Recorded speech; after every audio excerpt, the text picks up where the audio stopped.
So hi, this is Nick Williams. I'm sitting here with Jampolsy and Diane Cirincione. Hi, how are you? Fine, thank you. I've just had the pleasure of an evening gala dinner with you and day's workshop, and I've been delighted to be in your company. It's been so precious to spend time with you, so thank you. Thank you. It's wonderful to be here in London. Thank you. Our honor to be with you. Yeah. Thank you And very being with much. Miracle Network is always Yeah. a joy. It's a great community. Beautiful, doing wonderful work. You very kindly offered just to spend a couple of minutes sharing your experience of being messengers in the world, really, because you've been spreading wonderful messages and teaching and helping people transform their lives now for, what, 30 odd years? 30 for me, but 35 for Jerry, so I Yeah. think I'll let Jerry probably begin. And you've been to 56 countries, and you've never Yes. marketed yourself. No, we don't market. We go where we're invited. Brilliant. We have a celestial scheduler. You have a higher power marketing plan. Yeah, we actually do. Well, I can tell you a story about that. Yeah, by all means. Love is Letting Go of Fear, when it first came out in 1979. It was my first book. When I was in college, I flunked the English entrance exam, and I took an English dumbbell course, which I got a D- in. The professor said, "I don't know what you're going to do in life, but for God's sakes, don't ever try to write a book." And then when I wrote this first book, it wasn't selling that much. There was a national program, Johnny Carson, Yeah. and an actor by the name of Orson Bean. Bean. I didn't know him, but he gave me a telegram saying, "Watch the Johnny Carson show tonight." And so Johnny Carson asked him a question which he ignored, and he pulled out the book Love is Letting Go of Fear and talked for 10 minutes and became a bestseller. So people ask me, "Who's my marketing agent? And you say, Who does PR?" And I said, "Only God could do this. I'm not smart enough to do this."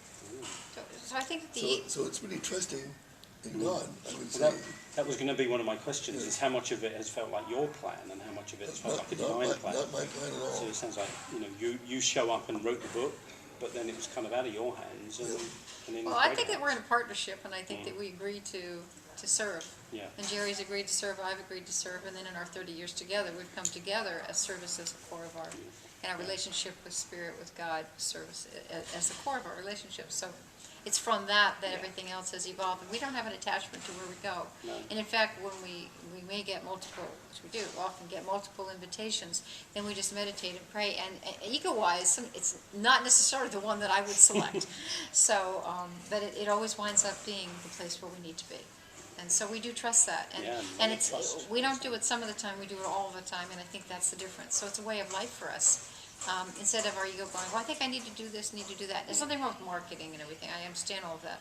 It's just doesn't have to be So our it's a way. commitment to service, really, Yes, and a commitment to partnership with each other by the sound of it, and the Right. commitment A, with love. a lot of times the success is driven by wanting, fame in the world, and also by people's success is driven by wanting to be known.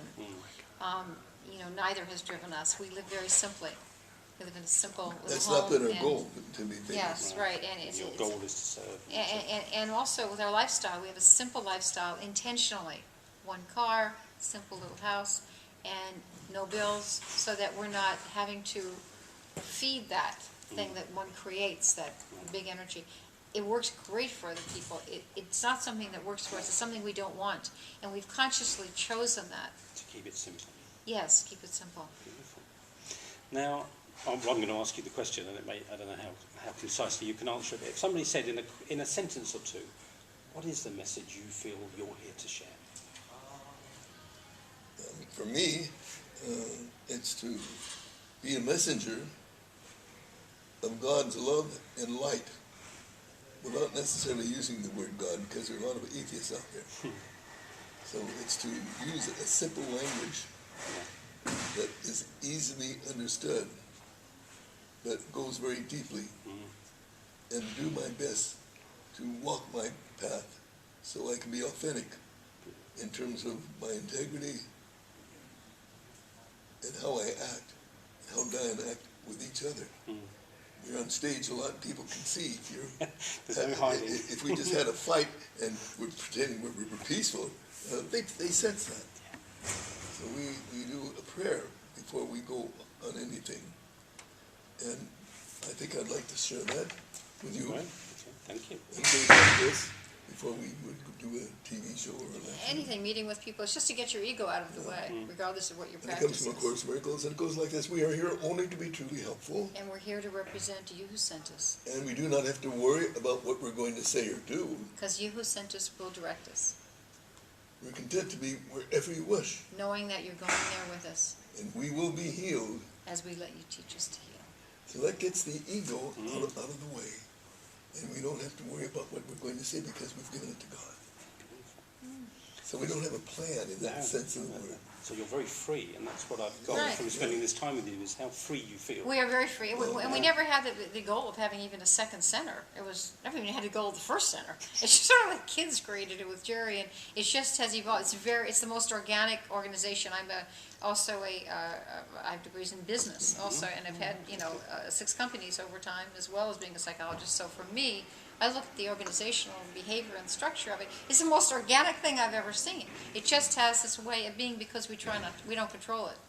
And people really know if they need to do this work in the world. So And we don't have a 5-year plan. We don't even have a 1-year plan. yes, people always ask us that. We go, I don't know. We ask God, we would each Yeah. day about what is it we should think, say, and do this day.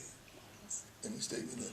And if we hear that we got an invitation from someplace, we don't use our rational mind to say yes or no, but we both pray until we both get the same answer, and we answer it. Right. And then we go back to the present. Don't worry about it. And I'd say for myself, as far as the message goes, it's no message that we want to apostolatize in the world. Jerry and I share the vulnerability of our own experience in how we are learning and how we're healing ourselves. And we share those stories, and we share other people's stories. And that's pretty much what we do, and it's really about remembering and forgetting who we are, and forgetting who we are, and going back, and through the forgiveness process. And I've really enjoyed your humanness. We this share weekend that, as well. and we Thank share you. our vulnerability. We find it safe and helpful to share our mistakes, the problems we've had, and have our dirty linen out on the table. And we find that very helpful.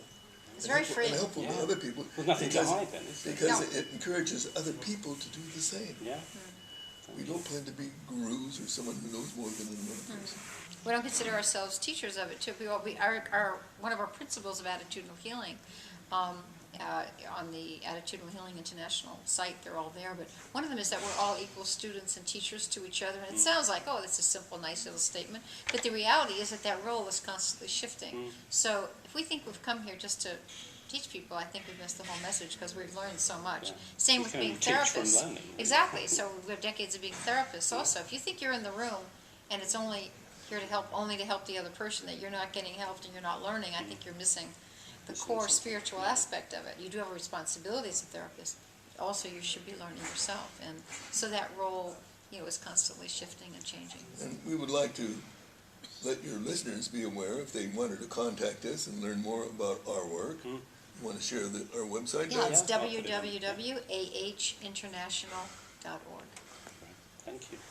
And when did you recognise your kind of impulse to share these messages? Was there a particular point in your lives where you thought, I want to share stuff? It was never that I wanted to share stuff.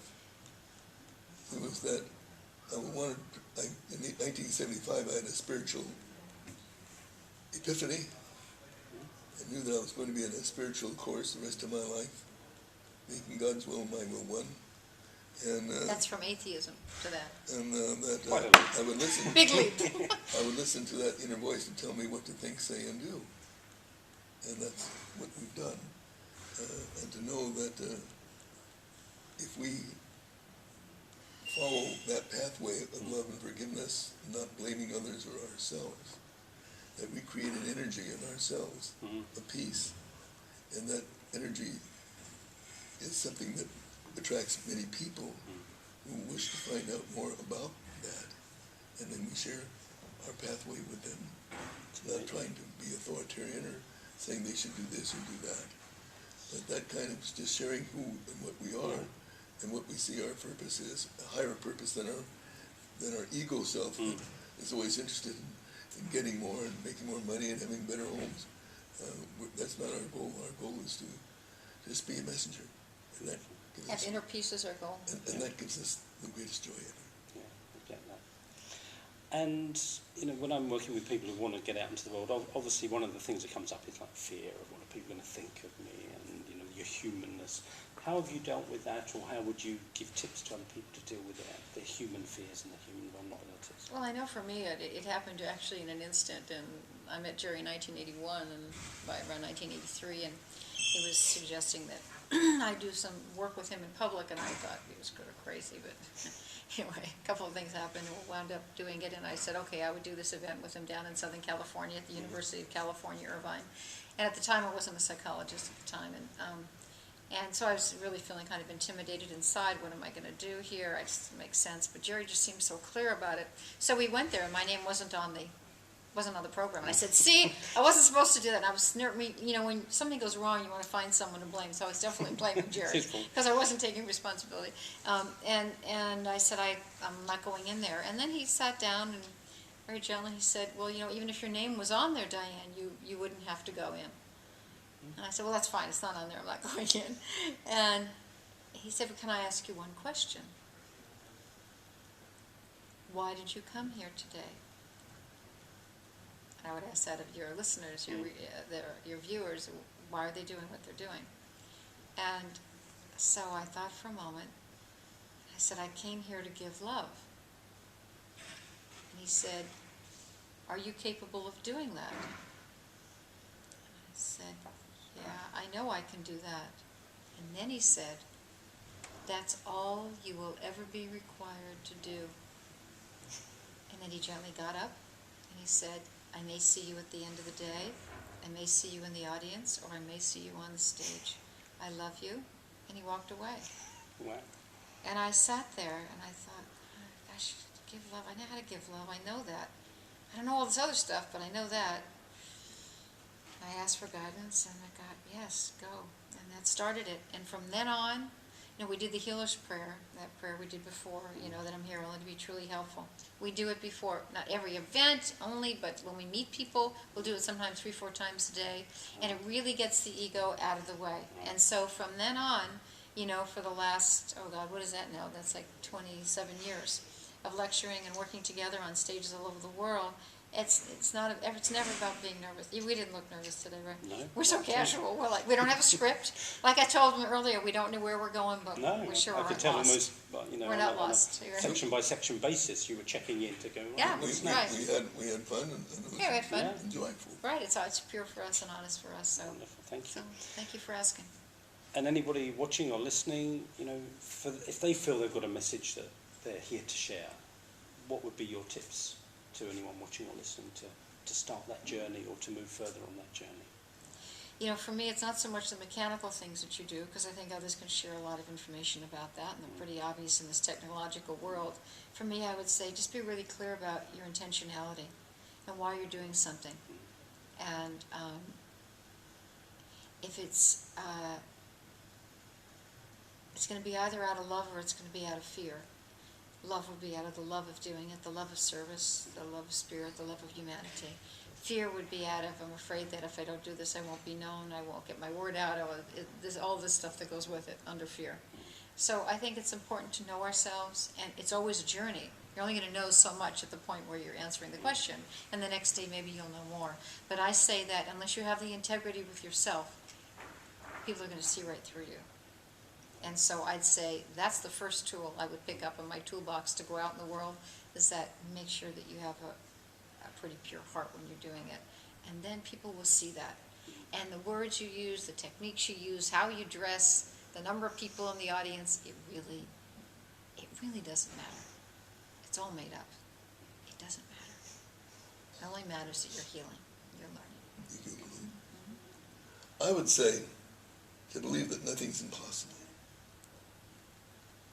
To don't let other people make the decision whether you're going to be peaceful or not, which means don't give your power to other people.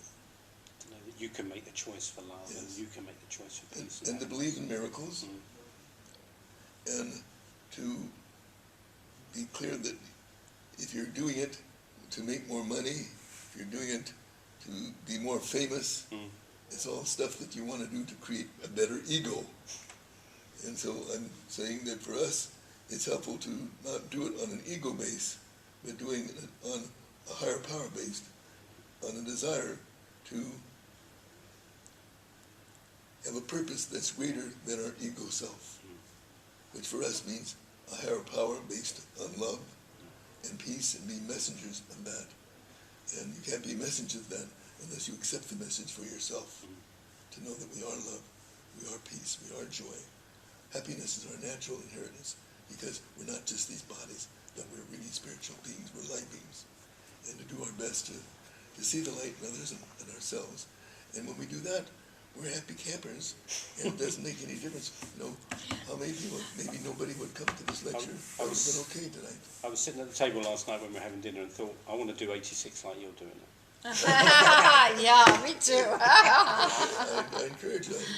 Great. I'm glad to be a model. Thank you. Thank you. And final question, you know, if you could talk to the two of you that were starting on this journey together, I know you were doing it long, about 30 years ago, what would you kind of say to them? What would you mentor them? You know, the couple that you were 30 years ago, what would you say to them, knowing where and who you are today?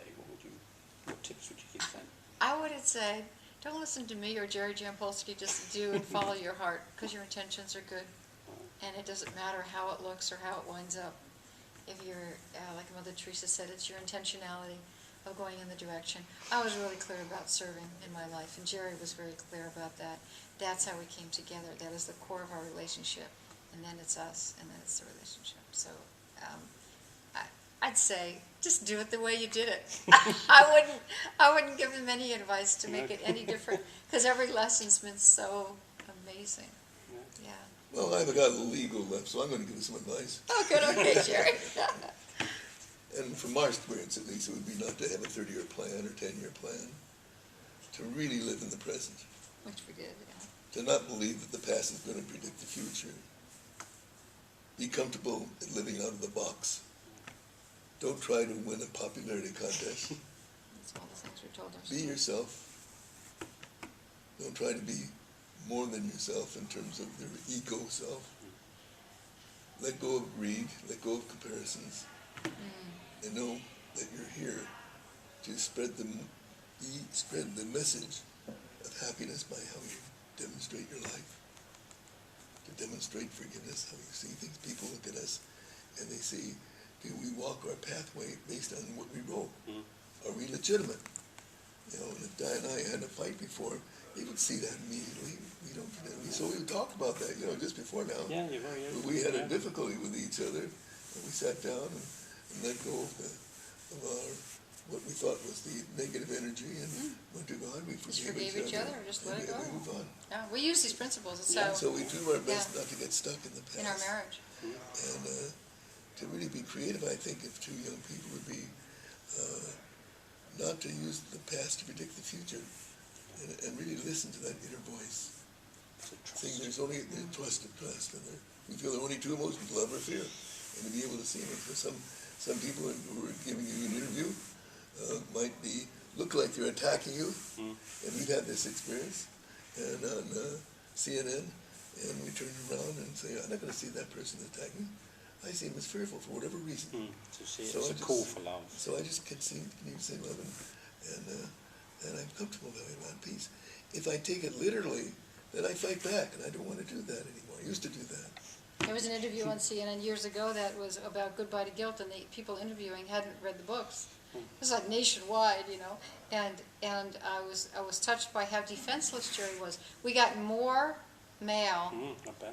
about that interview than anything we've done in all these years, and it was all about. It was amazing to see how you handled attack. And it was. I think that's what inspires and impresses people, is when Yeah, they see an we attack didn't and they know. don't We see had no idea. defense. Yes, it was very powerful. So thank you for asking. Well, thank you. I could carry on talking for hours, but I know you've got to go and have dinner. So thank you so much. It's been a real Pleasure to be joy with and you. a pleasure to have met you, to have spent time with you, to have been in your presence. Thank you. And, thank And you thanks for doing for what this you're for doing. everyone. Those And thank you two- for helping others. Those two ways. God bless. Thank you.